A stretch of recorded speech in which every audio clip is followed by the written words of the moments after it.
5 गरीब जुगाड़ बहू की रसोई। इस कहानी की शुरुआत कुछ इस तरीके से होती है। अनन्या, काव्या, परी, सौम्या और रिद्धि 5 बहुएं थी जो मार्केट गई थी सब्जी लाने के लिए। और सब्जी का भाव इतना ज़्यादा था कि वो लोग एक दुकान से दूसरे दुकान से तीसरी दुकान घूम रही थी। लेकिन सब्जी का भाव इतना ज़्यादा था कि वो लोग बिना सब्जी लिए वापस घर आने लगती है। तभी काव्या बोलती है कि भाभी, हम लोग घर में भी सब्जी उगा सकते हैं। तो अनन्या बोलती है कि सब्जी उगाना इतना आसान नहीं है। तो काव्या बोलती है कि ज़्यादा हम लोगों को नहीं उगाना है, बस ज़रूरत की चीज़ें जैसे हरा धनिया, हरा मिर्च, बैगन, भिंडी, इतना तो उगा ही सकते हैं।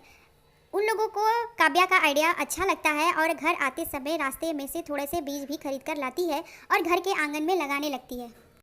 कुछ दिनों के बाद उनका लगाया हुआ सब्जी फल देने लगता है। हरा धनिया, हरा मिर्च घर के आंगन से सब्जी को तोड़ती है और घर के अंदर ले जाती है बनाने के लिए। तो सामने क्या देखती है कि कल ही मैंने चूल्हा बनाया था और आज चूल्हा टूट गया।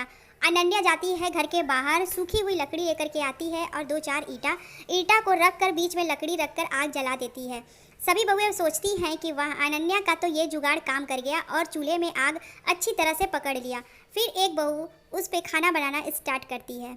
अनन्या का चूल्हा का जुगाड़ सभी को पसंद आता है। तभी वहाँ पर रिद्धि आती है और वो सब्जी काटने लगती है। सौम्या आटा गूंथती है और परी सब्जी बनाती है। सभी बहुएं मिलजुल कर आपस में काम करती है और काम आसान हो जाता है। 5 बहुएं थी, एक काम एक बहू, एक काम एक बहू, और जुगाड़ लगाने में सभी बहुएं नंबर 1 थी। तभी उन लोगों के हस्बैंड आते हैं। गांव में काम न होने के कारण वो लोग शहर में जाकर कुछ काम करना चाहते थे। तभी अनन्या उन लोगों को रोकते हुए बोलती है कि आप लोग जितना भी कमाते हैं उतना में 2 वक्त का खाना हो जाता है, तो बाहर जाने की ज़रूरत नहीं है। लेकिन पांचों के पति मानते नहीं हैं और अपनी अपनी पत्नियों से गले मिलते हैं और अगली ही बस पकड़कर शहर चले जाते हैं कमाने के लिए। घर में रह जाती है बस 5 बहू। जैसे ही 5 बहू खाना बनाने जाती है तो क्या देखती है, तावा उन लोगों का टूट गया था। तो परी कढ़ाई रखती है और बोलती है कि भाभी, तावा टूट गया तो कोई बात नहीं है, हम लोग भूखे नहीं रहेंगे, हम लोग रोटी कढ़ाई में बनाएंगे। और कढ़ाई को चूल्हे पे रख देती है और एक साथ 4-5 रोटी कढ़ाई में डालती है। आंच बराबर लगने की वजह से 4-5 रोटी इकट्ठे बनकर तैयार होता है। परी का ये जुगाड़ देखकर सभी बहुएं परी की बहुत तारीफ करती है कि परी का जुगाड़ बहुत काम कर गया और हमें तावा नया खरीदने का ज़रूरत नहीं पड़ा। सौम्या सब्जी बना रही थी और टेंशन में थी। उसके टेंशन में समझ में नहीं आया और लाल मिर्ची थोड़ा ज़्यादा डाल देती है। परेशान थी कि सब्जी को फेंकना पड़ेगा। तभी वहाँ पे काव्या आती है और वो जाती है मार्केट, पास के दुकान से दही खरीद कर लाती है और सब्जी में दही ऐड कर देती है।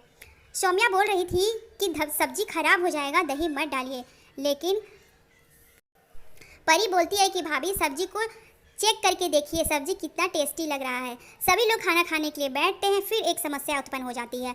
बहुएं थी 5 और थाली था 2 बर्तन में खाना रखा हुआ था। 5 बहू बैठती है खाने के लिए। खाने में उन बहुओं को बहुत परेशानी होती है। समझ में नहीं आता है कि एक थाली में 3 लोग कैसे खाएं। सौम्या वहाँ से उठकर बाहर चली जाती है और बाहर बैठकर सोचने लगती है कि हम लोगों के पास थाली भी नहीं है। सामने एक केले का पेड़ था, उसका पत्ती बहुत मजबूत था। बिना देरी किए रूम में से सीढ़ी लाती है और फटाफट से केला का मजबूत पत्ती तोड़ लेती है। सामने नल था, नल में अच्छी तरह से धुलकर पत्ती साफ करती है। 5 बहुएं बैठकर इत्मीनान से अलग अलग केले के पत्ती पे खाना खाते हैं। जोरों की बारिश शुरू हो गई। घर में गेहूं पड़ा था लेकिन पिसा हुआ नहीं था। बारिश इतना तेज था कि वो लोग घर से बाहर नहीं निकल पा रहे थे।